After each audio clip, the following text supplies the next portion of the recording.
Welcome back to Just Stop News. I'm your host, Emma, giving you the latest news right here from sunny Twinsburg, Ohio. As the war in Ukraine continues to escalate, a new challenge has stumbled in front of the Ukrainian government: the environment.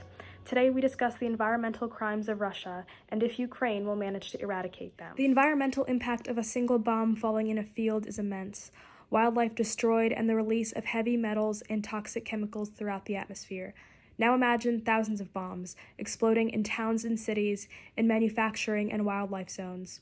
On February 24, 2022, Russian President Vladimir Putin declared a full-scale military invasion of Ukraine. Not only have the attacks against Ukrainians continued to increase, but Ukraine's land, soil, and atmosphere has also been targeted. There have been at least 36 attacks on fossil fuel infrastructure, 29 attacks on electricity stations, 7 attacks on water supplies, and 6 attacks on nuclear facilities. After an attack on the Sumy Kemprom chemical plant in northern Ukraine, ammonia was released, covering an area with a radius of 2.5 kilometers. This threatened nearby communities with unsafe drinking water. Runoff containing ammonia created algal blooms in lakes and water facilities, depriving plants and animals of oxygen and sunlight.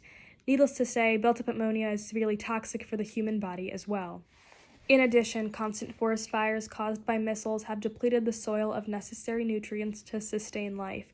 But missiles near the Chernobyl nuclear facility have also caused radioactive material and greenhouse gases to enter the atmosphere at an astonishing rate. Environmentalists are worried that a Russian attack could cause a nuclear disaster, not because of nuclear weapons, but because of carelessness towards current nuclear facilities. The environmental crimes of Russia range from bombing wildlife zones to destroying the agricultural sector to bombing cities like Mariupol so heavily that they become unlivable. There are currently over 200 violations of international environmental law, and now Ukraine's data infrastructure has been completely demolished. It will take years to clear away pollution and toxic substances, and even longer for ecosystems to rehabilitate.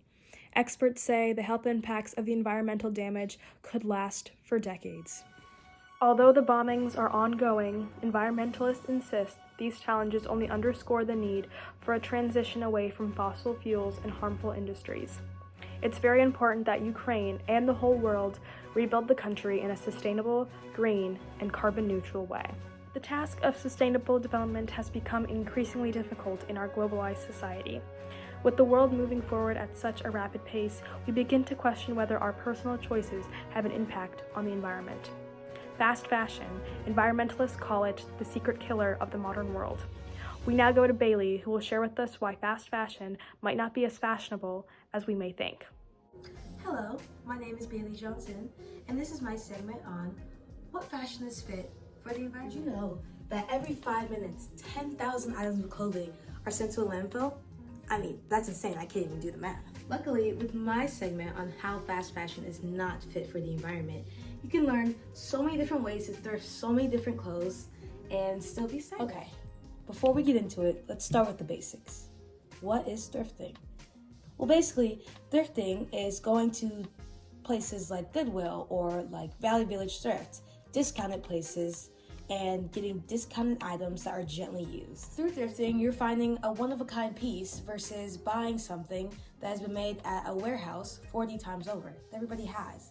I mean, that's a great thing to have something that no one else has. Here's the big why as to why thrifting is so important. So basically, when you go to a thrift store and you buy something, you see something that catches your eye, you're not adding to the environment's waste. You're actually taking from it. You're buying something that has already been made. When you go online and you shop for something on a website and something catches your eye, you're adding to the waste. You're adding to the amount of products that the company has to make in that warehouse. That's why it's called fast fashion. You can go in, look online, click something to your cart, and it's going to be made. Versus having to go to a thrift store, really look through everything, find your size, find something that catches your eye, and then buy it. Luckily, now in 2022, there are so many ways to make thrifting fast. We have so many different apps now, and now we even have thrift stores coming in and joining into the fun and making it so much easier to thrift for yourself. My favorite place to go is Goodwill. You can find so many great things at Goodwill. In my personal experience, half of my clothes are from Goodwill, and also a lot of my home decorations in my room are from Goodwill. I mean, you don't have to just find clothes. You can find amazing pieces for your room to make it just as unique as. When I was redoing my room over the summer, I got these cool surfboard pieces, a really nice lamp, and these amazing little trinkets of like flowers and vases, and I got some more, and then this really cool mirror, and I also found this jewelry holder which was on my Pinterest board, and another jewelry holder which is a heart and super adorable. The home items are pretty amazing, but just wait until you see the clothing I've gotten from Goodwill. In fact, I actually got this on my first day walking in. I saw it, it caught my eye. It was in the women's section, and I tried it on right there in their fitting rooms, and it was perfect. It's just like shopping at a regular store, but you're buying items at a thrifted and discounted. These items that I got from the Goodwill are pieces that I wear all the time, like this cool Champion sweater and this really cool pleated skirt I wear every day. And I found these amazing Tommy Hilfiger jeans that are super rare and really vintage. And I also really just love this orange sweater. It's perfect for a cute dress to go over with. Now, for my personal favorite part of this entire segment, how to make buying fast thrifting even faster. So now we all know about fast fashion and how to buy it online, but there are ways to buy thrifted clothes online too. My personal favorite way to buy online is through an app called Depop. Depop is an online app that anyone can get on their phone, which shows you items from sellers who have shops and have really cool pieces curated to your own style. It's really cool because you can find tons of items that you would find in thrift stores, but right there on your phone. So you can just scroll anywhere and look for a whole new different wardrobe. Some of the items that I've liked on my Depop are items that I bought really easily and I wear all the time to school. And I talk about Depop all the time. My friends, you will see, if you ask my friends, you will see, they will tell you they've seen me just scrolling on Depop in school, at lunch, at study lab. It's an addiction at this point. Like, you'll never go back to buying online after you decide. This gorgeous vintage corset is just one of a kind and I love it. I wear this vintage sweater all the time because it says vintage. It's just so cute and I get lots of compliments on it. And then this skirt I wear all the time. My friends will tell you I wear all the time. I have a hat that matches it that I also got from Depop and I absolutely love it. I also got this skirt from the same seller and it's super cute with this little like butterfly patch. It's just one of a kind. And then my favorite piece is this Coach bag. I love it so much.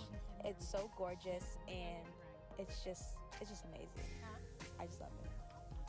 It's just so important in my opinion to stop buying from fast fashion brands and start buying from thrift brands and thrift stores. Using fast fashion, a lot of companies, like your favorite companies, Nike or maybe Forever 21, Princess Polly, they all use child labor. And they pay these children such a small amount. I mean, in these underdeveloped countries, people are making your clothes in hard conditions just for you to wear your item maybe for a year and throw it out because it's not in trend anymore. What people need to remember is you need to start buying clothes for a long time, not just for a good time. Trends are really hard to stay away from, but it's also really important to build your own style, not just for the sake of your own independence, but honestly for the sake of everybody.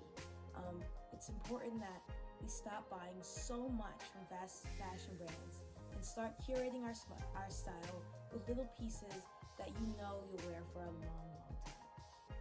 I mean, I personally think it's better just have your own style, not copy every trend that everyone is wearing. I really think that thrifting is just the best for the environment, and it is 100% the fashion fit for the environment.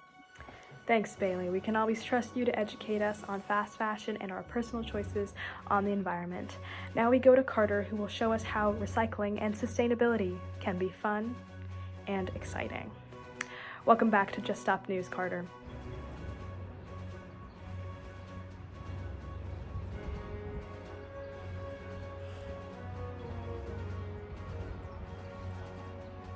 Thanks, Emma. It's Carter here with the art segment reporting from The Outside.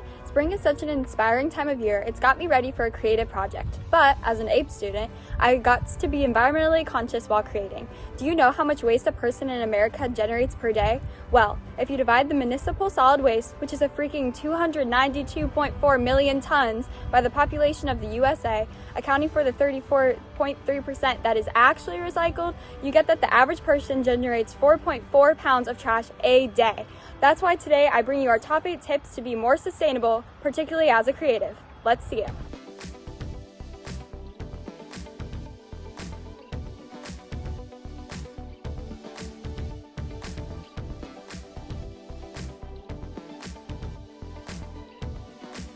Tip number 1, use a board instead of a plastic tablecloth. My mom has had this since college, so imagine how much plastic we've avoided.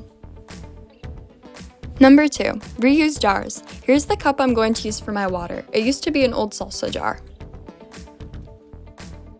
Number 3, use containers for storage or decoration, like this old shoebox that I'm going to use to hold all of my paints.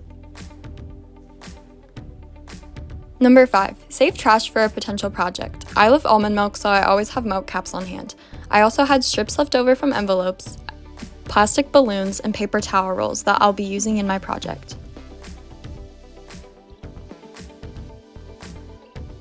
6, use reusable containers for your lunch while you create. 7, dispose of materials properly. I'm done with this bottle, so I'll leave it out to dry before throwing it away. Okay, let's get fracking. And number 8, reduce paper. Instead of using a full piece to plan out my project, I'm only using an index card. What paper you do use, recycle. A bonus tip is to donate gently used art supplies. Visit cuyahogarecycles.org in order to donate your supplies to countless of their donation locations, including Achievement Centers for Children and Art House Incorporated.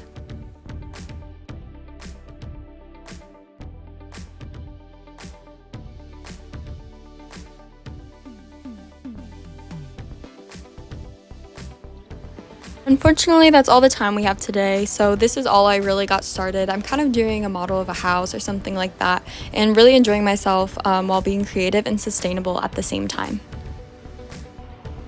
Thank you for tuning in to the art segment of Just Stop News, and don't forget to think sustainable. Back to Emma in the studio.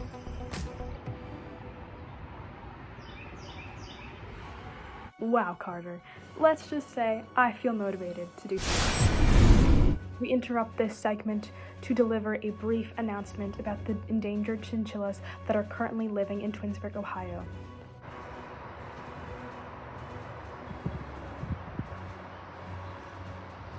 Thank you, Emma. Hi, I'm Micaiah, and I'm reporting from Chile with some devastating news. This is a chinchilla, and they're endangered. A chinchilla is a type of rodent that is often kept as a house pet, but can also be found living in high elevations in Chile. There are about 10,000 wild chinchillas left in the world. Chinchillas are endangered because they're illegally hunted and poached for their meat and extremely soft fur. It can take from 100 to 150 chinchillas to make just one chinchilla coat. Additionally, the destruction of their habitat has led to a decline in the chinchilla population. While there's not much we can do about this, there are organizations that are spreading awareness and restoring the chinchilla habitat in Chile. That's all for today, folks. Tune in next week for the latest news. I'm your host, Emma, and we hope you learned something new today. Remember to just stop and hear the news.